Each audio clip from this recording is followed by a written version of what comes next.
moom mooy suñu émission à temps réel waaw nañu partagé bu baax a baax dégg nga ko Kande kon yow laay jox kàddu gi waaw waaw nañu partagé kon bu ko defee li nga xam ne moom mooy tamit abonnement yi ñi nga xam ne ñu bees lañ fi ñu abonné pour bu ñuy def émission yu pertinent la ñuy def ñu mën a am émission bi à temps réel ñu ngi leen di jaajëfal encore une fois ils sont nombreux fii di ñu seetaan bàyyi seen temps yëpp ñu ngi leen di wax ñu ngi leen di kontaane mais Kande gis nañ ne tamit opposant yi am na ci opposant boo xam ne dugg na biir Ziguinchor ba pare di demander li nga xam ne moom mooy sécurité ci biir Sénégal. waaw déjà ñuy ñaawlu li xew tey assemblée nationale. d'accord. mooy ministre Cheikh Niang la non ministre des affaires étrangères. oui dañu dagg parole bi. dafa jël parole di revenir ci li xew Gambie li ci Sénégal joué comme rôle. waaw ki doon présider dagg ko. xaw ma kan la. gisuma ko ci biir dañ ko humilier sax comme defoon nañu lu mel noonu ba muy naan waa ji mais sama temps mu ngi nii jeexagul. waaw ñu bës bouton ñu ne ko daggal. lu mel noonu def nañ ko Pape Djibril Fall. mais attends loolu xam nga Pape Djibril Fall sax garaawul. mais qui c'est le ministre de la République. d'accord. qui porte notre diplomatie. gis naa vidéo yi muy qui porte notre diplomatie. muy wax di revenir une question aussi importante. que cette humiliation que le président Bassirou Diomaye Faye a essuyé. parce que lii humiliation la. Ousmane Sonko dafa humilier encore Bassirou Diomaye Faye. da ko saaga presque. ah bon mais injure la kay. lu tax. mais naka la Bassirou Diomaye Faye mën a fexe ba ay nawlem toog mu assuré leen ne il faut venir chez nous. yaa ngi dégg. ministre des affaires étrangères def communication sur cette crise. de Guinée-Bissau ñu wax ci luñ ci xam ñoom parce qu'il y a le discours diplomatique qui incombe l'État l'action de l'État wax ci Bassirou Diomaye Faye def ci ay jéego ba rassurer ses collègues de la CEDEAO nekkoon na ñëw ci Sénégal nga toog assemblée nationale non seulement da nga am beneen discours parce que tout simplement ci réew bu normal ñun amatuñu état loolu mooy wax ji c'est ça qu'il faut oser dire le Sénégal n'est plus un état Sénégal nekkatul réew mu normal lépp luy génn ci communiqué étatique day incomber le premier ministre. communiqué boobu di jógee ministre de l'intérieur. ministre des affaires étrangères par force ministre bu premier ministre yéeg na ko bu waxee kenn waru ci teg beneen kàddu. Ousmane weddi wax jooju joxe beneen communication bu bokkul ak la communication gouvernementale qui doit être coordonnée, harmonisée, synthétisée. Il défie encore le président de la République. moo tax man bëgg naa jàppale Bassirou Diomaye Faye. bëgg naa ko de mais sama xol moo ko mënul Bassirou Diomaye Faye moo ma rassuré wul ci lii nga xam ne moom mu ngi koy dëkku loolu mooy la vérité. d'accord. Maintenant waa ji je pense qu'il est dans une ambassade de Rwanda la mooy ki nga tudd léegi Diaz. dégg naa mu ngi ci benn ambassade du Nigéria. man je croyais que c'est Sénégal nga wax quoi non mais. c'est en Guinée. ambassade bu Guinée la non bu Nigéria. je peux le vérifier. c'est en Guinée. voilà ñu ne ñëwul Sénégal mu ngi foofu. dañ ko rectifier. il demande à être sécurisé. vraiment si ñu ko mënee génnee ci réew mi ñu génnee ko. sécurisé. voilà ñu ne Guinée-Bissau l'opposant Fernando Diaz localisé à l'ambassade du Nigeria. Voilà, le président Tinubu demande à la CEDEAO de le protéger. Président Tinubu mooy président au Nigeria.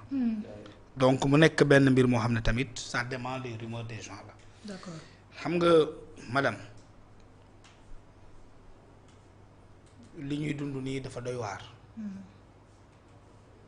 ku am courage wax ko lu ñuy traversé dafa doy waar. ku amul courage wax ko lu ñuy traversé dafa doy waar man je peux me questionner même est-ce que l'après-vite de Ousmane Sonko n'est pas lié à ces manifestations. c'est ça. question lay laaj est-ce que lu Sonko doon wax ne après 8 le 8 dina am avant mooy lu mu wax ba pare défiance boobu nga xam ne jël na congé ne day dem Casamance est-ce que c'est pas lié ak lu ñuy dund nii question laay laajte. est-ce que lu Sonko doon wax après 8 c'est pas lié ak lii ñuy dund nii parce que boo jëlee li ñëw ci diggante bi révélation Madiambal Diagne est-ce que c'est pas lié ak lu ñuy dund nii. effectivement. est-ce que moom amuloon leneen lu ñuy waajal kon ci biir Sénégal gi dëgg-dëgg est-ce que c'était pas après le 8 là c'est des questions qui sont légitimes parce que nag on peut avoir cette courage là après les révélations de Madiambal Diagne que le général Birame Diop n'a pas contesté et dire aux Sénégalais que les militaires gambiens qui ont été arrêtés au Sénégal ba léegi delloowuñu leen Gambie ba Adama Barrow mu ngi nii ci biir Sénégal toog fu mu toll ñëw na léegi Sénégal d'accord parce que mënul comprendre la moo tax joxuñu leen ba léegi Gambie en Gambie les autorités pensent qu'il y a une main forte au Sénégal qui ralentit mooy cette extradition là jël militaires yooyu delloo leen Gambie parce que Gambie moo la war a àtte ay Gambien lañu coup d'état bi contre l'état du Gambie lañ ko doon waajalee mais ñun on est en train d'ouvrir le feu partout avec nos voisins les plus proches la Guinée-Bissau tu soutiens l'opposition Gambie gii ñu jàpp ay nit fii ñu leen di tey lu ñuy tey Gambie la ñu bëggoon def coup d'état ay Gambiens lañu anciens soldats Gambie du woon sax ay soldats yu bees jamono Yaya Jammeh delloo ko Gambie soriwul di voilà le Sénégal court un danger comme on ne l'avait jamais connu auparavant ku ko xamul nag yaa xam Madiambal nag maa ngi koy bëgg a ragal léegi. ah bon ah non maa ngi koy bëgg a ragal. si moom lañ jëm sax soo paree parce que il faut. Madiambal maa ngi koy bëgg a ragal. premier ministre Ousmane Sonko man maa ngi koy bëgg a ragal musuma ko ragal musuma tiital ci dara mais léegi nag maa ngi koy bëgg a ragal fan seen waajoo ji jàmbaar la de Ousmane du n'importe qui ku xeeb Ousmane Sonko yaa ngi neewal doole ndaanaan amul ci àddina lu ñu teg ci Ousmane Sonko ñu teg ko nit nga continuer di taxaw di résister fal wax accuser le viol nga survivre ki la ëpp alal ëpp la doole bu ñu ko accuser viol France dafa disparaître de la nature. Dominique Strauss-Kahn Ousmane ba léegi mu ngi taxaw di wax. non mais Dominique Strauss-Kahn il est différent de Ousmane Sonko. waaye mais loolu. il a dit que j'ai raté l'histoire avec les Français. mais oui honte. oui parce que am na dignité. Ousmane il a dit que fee am na agrément da doon faju ji. mais yaa ngi dégg loolu yëpp xew fi Mame Mbaye Niang taxaw ba jàpp la ci nu mu tudd mbirum diffamation ñu condamné la ci terew la nekk candidat à une élection législative bu ci topp Ousmane daanaan la nga taxaw sa président de la république tukki nga ni ko yow amoo autorité bàyyi ma gouverner Sonko ba léegi il est dans le gouvernement Sonko daanaan la voilà sa député pro bi fat Guy Marius Sagna contester la légitimité du président waxoo ñaawlu woo ba léegi tu es debout Ousmane Sonko ndaanaan la il est toujours debout il est toujours là président étranger Embalo miy ñëw toog nga boole ko ak sa président de la république nee leen ko vous manquez de courage ba léegi tu es premier ministre ku weddi ne Sonko ndaanaan la xamoo kuy Sonko ko il est debout ah waaw nga dem dégrader les notes de son pays sa économie nga suuxal ko yóbbu ko ci 42e sous-sol état sous-sol mais ba léegi tu es premier ministre ngay tukki ci jet privé tukkiwaat ci jet privé dafa doo leen ci wax lu tax ñu xeeb fa Ousmane Sonko mooy réew mi finalement Ousmane Sonko mooy borom doole mooy ndaanaan loolu yëpp fekk ñu fi dara xewul nga demaat assemblée nationale sa président de la république jël décision extrader un président de la république déchu par un coup d'état jël ci décision def appel vidéo yow sa ministre de la justice de l'intérieur bind ko des affaires étrangères bind ko kooku ñu communiquer ci communication d'état de crise communication de crise gouvernementale nga jiite ko nga ñëw assemblée nationale jël communication boobu lem sànni ca xaj sa waay nga andi sa communication bopp ba léegi tu es premier ministre Ousmane Sonko bu nekkul ndaanaan kon Ousmane Sonko lan lay doon est-ce que yaa ngi jëli fi may waxee. maa lay dégg bu baax. nga xëy sa notation maanaam Bloomberg nga xaw ma wàññiwaat encore say mbir nga baissé sa xaalis sa crédibilité financière.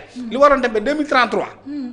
ñu wàccee ko ci suuf diviser ko par 7 nga gën a deewati amatoo benn crédibilité benn bayre wóoluwu la ndax det kase bi ngeen yóbbuwaat encore assemblée nationale ba tey Ousmane Sonko est debout. ba tey muy génn di inaugurer ci biir Ndakaaru di naan damay def ay lancement de projet président yeeyiwul yàbbiwul kenn ñemewu ko laal Ousmane Sonko damay ñëw jëbbali ci yow. déet waay da nga dem jëbbalu ci moom. mais ku mën li yëpp. mais ku mën li yëpp doo ko ndaw. daanaan la moom vraiment. ku mën li yëpp xew nga jëlal sa bopp conseil Fallou kenn mayu la ko nga dem ñëwaat dem def sa méta meeting di football di ñaawal sa président de la république parce que da nga ko wax ne dama feebar nga dem football def meeting bu toll noonu cortège de 7 kilomètres nga am loolu yëpp fekkuñu fi dara xewul kenn waxul Ousmane Sonko dara ci président de la république dara du benn signature du dara te big baa ngi fii kenn ñemewul laal big bi pour Ousmane Sonko ku waxul ne Ousmane Sonko du ndaanaan yow yaa dul ndaanaan. d'accord. lii mooy les enjeux le problème du Sénégal Fallou ce n'est plus Ousmane Sonko c'est le président Bassirou Diomaye Faye. mooy problème mu Sénégal Bassirou Diomaye moom la ñuy xaar ci moom mu exercer son pouvoir c'est ça la vérité mënoo am premier ministre bu mel ni nga koy bàyyi mu exercer comme Diomaye est un danger Bassirou Ousmane Sonko aussi est un danger pour le pays les dangers sont deux. Nous avons besoin d'un président de la République boo xam ne il prend son courage à deux mains mais mu nangu ndogalu yàlla chaque jour moo wax ko mu xam ne moom la yàlla denk doole gi munoo yor un premier ministre qui ne peut pas matérialiser sa propre vision politique xam nga nag la différence entre les autres présidents ak Diomaye Fallou xam nga lan la différence bi fale président bi mooy am programme yor parti xeex ba ñëw au pouvoir tànn ci ki ko nekk ci Sénégalais yi ne ko lii mooy sama programme lii am nga matérialiser doxal ko programme baa ngi ni doxal ko boo aayoon ñu jëlee la andi kenn mais ak Diomaye ça ne s'est pas passé comme ça ak Diomaye Ousmane moo xeex ñëw fexe ba Diomaye nekk président Diomaye jëlaat programme Ousmane dénkaat ko Ousmane ne ko matérialiser sa propre vision kon s'il y a un problème de matérialisation donc il y avait pas de vision il y avait pas de projet. D'accord. Diomaye doit savoir que Sonko d'ailleurs l'a dit je ne travaille pas pour toi Sonko desewul dara Diomaye moom wax na lu ne maanaam bu dee woon aljana la jëm du dem safara parce que moom nëbbatuwul je ne travaille pas pour le président je travaille pour les Sénégalais alors que il doit travailler pour le président mais pour le compte des Sénégalais loolu mooy la vérité maintenant malheureusement nous allons traverser des crises extrêmes à cause d'un homme qui refuse de partir et qu'on n'ose pas limoger. D'accord. loolu mooy lu ñuy dund nii ci réew mi un premier ministre qui refuse de quitter et qu'on n'ose pas toucher Diomaye boo bëggee ñu jàppale ko dañuy jàppale ñun boo bëggee ñu dimbali ko daf ñuy dimbali te dimbali ñu mu ngi commencé man nag wax naa ko fi de man su may dimbali ñay da nga may boot doo ma jiital du ma nekk sa ginnaaw. dimbal na cay fekk loxoy borom. yaa ngi dégg. te le problème de Sénégal du Sénégal. continuera à rester le problème du Sénégal tant que Bassirou Diomaye Faye ne réglera pas la question de Ousmane Sonko. D'accord. bañuñu Ousmane Sonko lu ñuy bañee Ousmane Sonko. tous les premiers ministres qui échouent on les limoge. te Ousmane Sonko a lamentablement échoué il n'a rien réussi depuis qu'il est à la tête de ce pays dafa yóbbu réew mi ci crise bu metti. D'accord. et c'est extraordinaire vraiment on ne le souhaite pas. on ne souhaite pas kii Cheikh Tidiane Kandé Fallou bu fekkee ne tey jii premier ministre bi nga xam ne moom mooy premier ministre Ousmane Sonko tey dafa dem fee nga xam ne moom mooy assemblée nationale taxaw fa di critiquer li nga xam ne moom mooy comportement tey Embalo. wax na fa tamit ci li nga xam ne moom mooy ñi nga xam ne moom mooy opposition bi ne tey opposition bi dañuy taxaw rek di ŋàññ li nga xam ne moom mooy liggéey état te joxewuñu benn loo xam ne rek proposition la ci état bi. waaw mais laat xam nga. Ousmane Sonko. boo xoolee. dundam yëpp ci fitna la ko dund. D'accord. dundam yëpp. bi muy